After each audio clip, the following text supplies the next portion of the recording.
Sampai dikatakan kota Tarim ini dikatakan doa ning kota Tarim itu dikabulkan oleh Allah walaupun di dalam kamar mandi. Oh. Ning jeding doa terima. Dari hebatnya kota Tarim. Sampai kota Tarim itu Madinatun Nur, dikatakan kotanya cahaya. Dikatakan Tarim Maudiul Anwar, kota Tarim itu kotanya cahaya. Dauriha wal Aqtar, jalan-jalannya, gunungnya. Wallah ma fi haddar illa wa amla'ahu Allah. Demi Allah, tidak ada satu tempat yang ada di kota Tarim melainkan Allah berikan di situ penuhi daripada cahaya. Makanya kota Tarim itu kota yang sangat hebat. Sampai orang dulu itu berebut untuk tinggal di kota Tarim. Ingin berada di kota Tarim. Sampai dikatakan yaret fi haddar walau kama sajil ghar yukannina minal matar wal barat yanzilillah.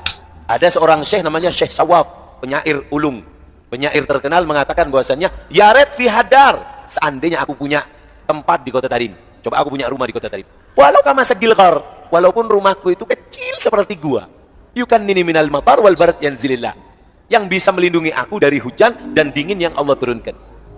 Ini pentingnya kota Tarim. Sampai mengatakan ada pepatah peribahasa di Tarim mengatakan Tarim walau ala dalki syarim, tinggal kamu di kota Tarim walaupun kamu berada di atas gergaji.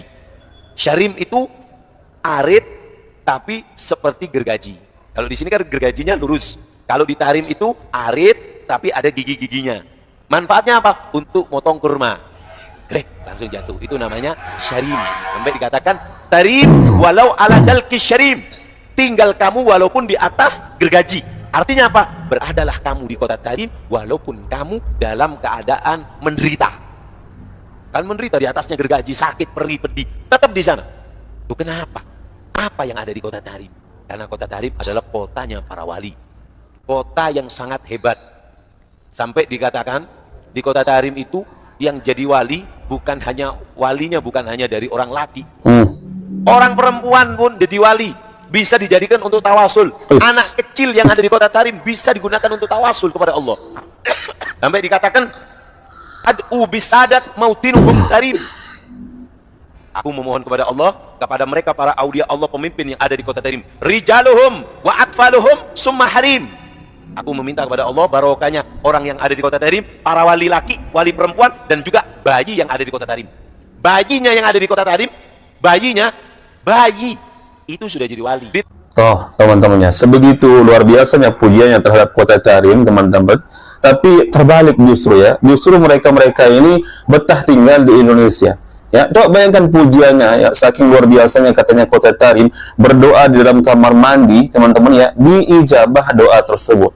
Yang berkata seperti itu siapa, teman-teman? Apakah Allah dan Rasulullah? Nggak ada. Yang berkata, yang ngarang-ngarang seperti itu ya mereka sendiri ya, memuji-muji ya tempat kelahiran nenek moyang mereka. Nah, karena tapi sekali lagi yang aneh, kok mereka ini betah tinggal di Indonesia. Bahkan di dalam video ini kan mereka atau Habib ini ya menganjurkan orang, tinggallah kamu di kota Tarim meskipun kamu tinggal di atas gergaji.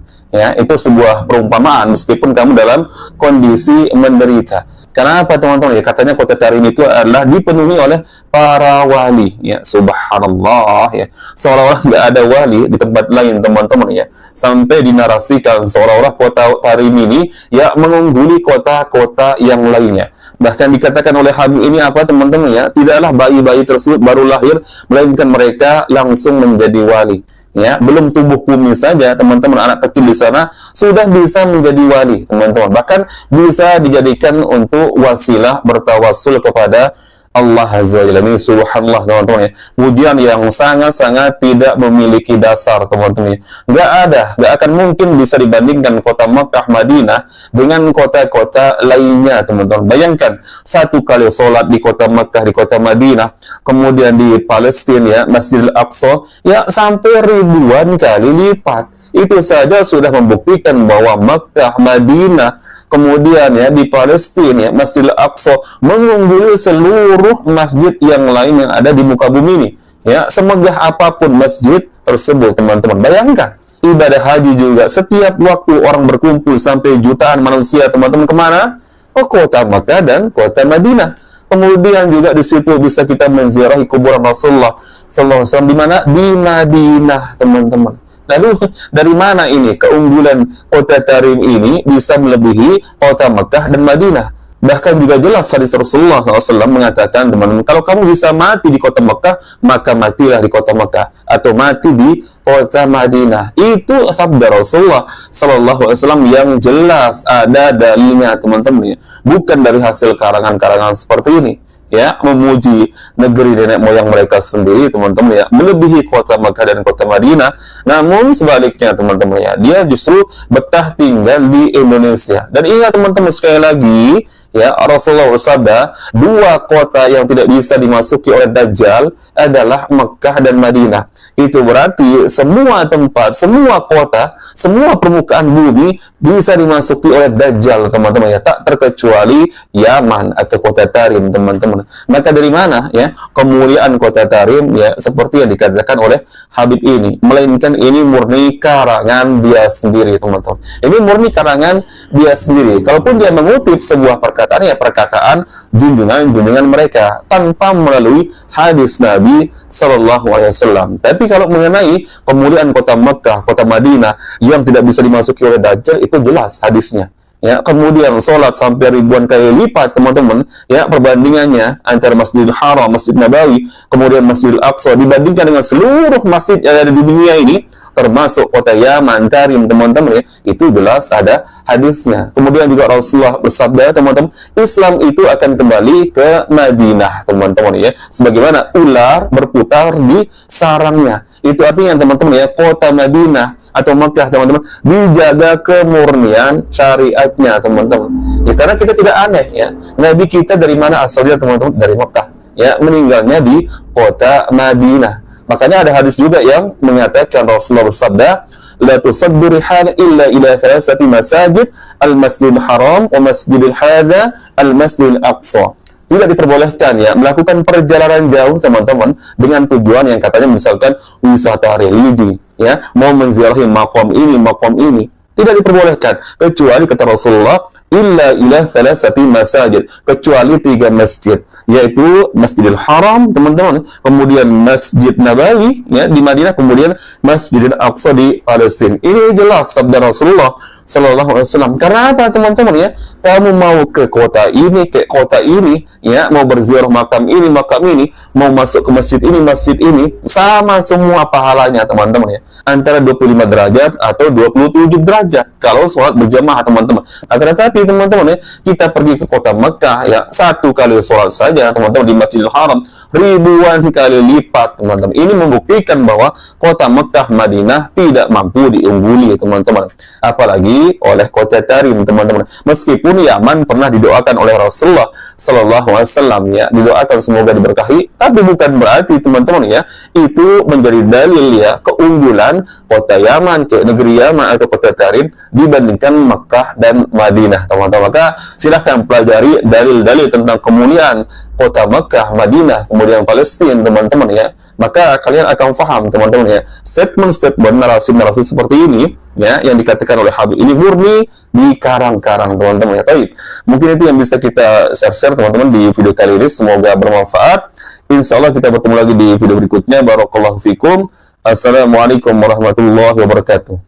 Meskipun kamu dalam kondisi menderita. Kemudian perkataannya yang nyeleneh lagi, teman-teman, ya, dia mengatakan di kota Tarim itu orang yang berdoa, meskipun dia berdoa di dalam kamar mandi, maka doanya pasti diijabah. Coba bayangkan. Sekali lagi saya ulangi, teman-teman, ya, saking Habib ini memuji-muji kota Tarim, dia berani ngarang-ngarang pernyataan, teman-teman, yang tentunya tidak pernah dikatakan oleh Rasulullah Sallallahu Alaihi Wasallam, ya. Di kota Tarim, katanya, orang yang berdoa, meskipun berdoa di dalam kamar mandi, katanya doanya pasti diijabah. Coba tunjukkan dalilnya, teman-teman. Jangan ngarang-ngarang statement, ya. Bayangkan, teman-teman, Mekah dan Madinah jauh lebih mulia dibandingkan dengan seluruh kota, ya, di muka bumi ini, meskipun kota Tarim. 2 kota, kata Rasulullah, yang tidak dimasuki oleh Dajjal adalah Mekah dan Madinah. Ya, Dajjal nggak mampu memasuki kota Mekah dan Madinah. Itu artinya semua kota, semua tempat, teman-teman, bisa dimasuki oleh Dajjal. Meskipun katanya kota Tarim pernah didoakan oleh Rasulullah SAW, akan tetapi bukan berarti itu menunjukkan kemuliaan kota Tarim melebihi Makkah dan Madinah. Makkah dan Madinah, teman-teman ya, tempat kelahiran Rasulullah, tempat meninggalnya Rasulullah, teman-teman, jelas. Dan Rasulullah sudah mengajarkan kita, teman-teman ya, kapan waktunya doa itu mustajab. Salah satu contohnya, misalkan teman-teman ketika antara azan dan iqamah. Rasulullah bersabda, la yuraddu du'a bainal azani wal iqamah. Tidak tertolak doa yang dipanjatkan antara azan dan iqamah. Tentu doanya teman-teman bukan doa yang berkaitan dengan maksiat. Kemudian juga doa yang mustajab teman-teman ya, ketika berpuasa sampai waktu berbuka. Itu jelas ada dalil-dalilnya semua teman-teman ya. Nah ini kok berani sekali ngarang-ngarang statement teman-teman ya, mengatasnamakan agama ini. Ya, berdoa di kota Tarim meskipun di kamar mandi teman-teman ya, diijabah doanya. Subhanallah. Coba kita simak dulu videonya teman-teman. Sampai dikatakan kota Tarim ini dikatakan doa ning kota Tarim itu dikabulkan oleh Allah walaupun di dalam kamar mandi. Toh. Neng jeding doa terima. Dari hebatnya kota Tarim. Sampai kota Tarim itu Madinatun Nur, dikatakan kotanya cahaya. Dikatakan Tarim Maudiul Anwar, kota Tarim itu kotanya cahaya. Dauriha wal Aqtar, jalan-jalannya, gunungnya. Wallah ma fi haddar illa wa amla'ahu Allah. Demi Allah, tidak ada satu tempat yang ada di kota Tarim melainkan Allah berikan di situ penuhi daripada cahaya. Makanya kota Tarim itu kota yang sangat hebat. Sampai orang dulu itu berebut untuk tinggal di kota Tarim. Ingin berada di kota Tarim. Sampai dikatakan yaret fi haddar walau kama sagil ghar yukannina minal matar wal barat yanzilillah. Ada seorang syekh namanya Syekh Sawab, penyair ulung, penyair terkenal, mengatakan bahwasannya yaret fi haddar, seandainya aku punya tempat di kota Tarim, coba aku punya rumah di kota Tarim, walau kama sagil ghar, walaupun rumahku itu kecil seperti gua, yukannini minal matar wal barat yanzilillah, yang bisa melindungi aku dari hujan dan dingin yang Allah turunkan. Ini pentingnya kota Tarim. Sampai mengatakan ada pepatah peribahasa di Tarim mengatakan Tarim walau ala dalki syarim, tinggal kamu di kota Tarim walaupun kamu berada di atas gergaji. Syarim itu arit tapi seperti gergaji. Kalau di sini kan gergajinya lurus. Kalau di Tarim itu arit tapi ada gigi-giginya. Manfaatnya apa? Untuk motong kurma. Grek, langsung jatuh. Itu namanya syarim. Sampai dikatakan Tarim walau ala dalki syarim, tinggal kamu walaupun di atas gergaji. Artinya apa? Beradalah kamu di kota Tarim walaupun kamu dalam keadaan menderita. Kan menderita di atasnya gergaji, sakit, perih, pedih, tetap di sana. Loh kenapa? Apa yang ada di kota Tarim? Karena kota Tarim adalah kotanya para wali. Kota yang sangat hebat. Sampai dikatakan di kota Tarim itu yang jadi wali bukan hanya walinya bukan hanya dari orang laki. Orang perempuan pun jadi wali. Bisa dijadikan untuk tawasul. Anak kecil yang ada di kota Tarim bisa digunakan untuk tawasul kepada Allah. Sampai dikatakan ad'u bisadat mautinuhum Tarim. Aku memohon kepada Allah, kepada mereka para aulia Allah, pemimpin yang ada di kota Tarim. Rijaluhum wa atfaluhum summa harim. Aku meminta kepada Allah barokahnya orang yang ada di kota Tarim, para wali laki, wali perempuan, dan juga bayi yang ada di kota Tarim. Bayinya yang ada di kota Tarim, bayi itu sudah jadi wali. Toh, teman-temannya, sebegitu luar biasanya pujiannya terhadap kota Tarim, teman-teman. Tapi terbalik justru ya, justru mereka-mereka ini betah tinggal di Indonesia. Ya, coba bayangkan pujiannya ya, saking luar biasanya katanya kota Tarim, berdoa di dalam kamar mandi, teman-teman ya, diijabah doa tersebut. Yang berkata seperti itu siapa teman-teman? Apakah Allah dan Rasulullah? Nggak ada. Yang berkata yang ngarang-ngarang seperti itu ya mereka sendiri ya, memuji-muji ya tempat kelahiran nenek moyang mereka. Nah, karena tapi sekali lagi yang aneh, kok mereka ini betah tinggal di Indonesia. Bahkan di dalam video ini kan mereka atau Habib ini ya menganjurkan orang tinggallah kamu di kota Tarim, meskipun kamu tinggal di atas gergaji.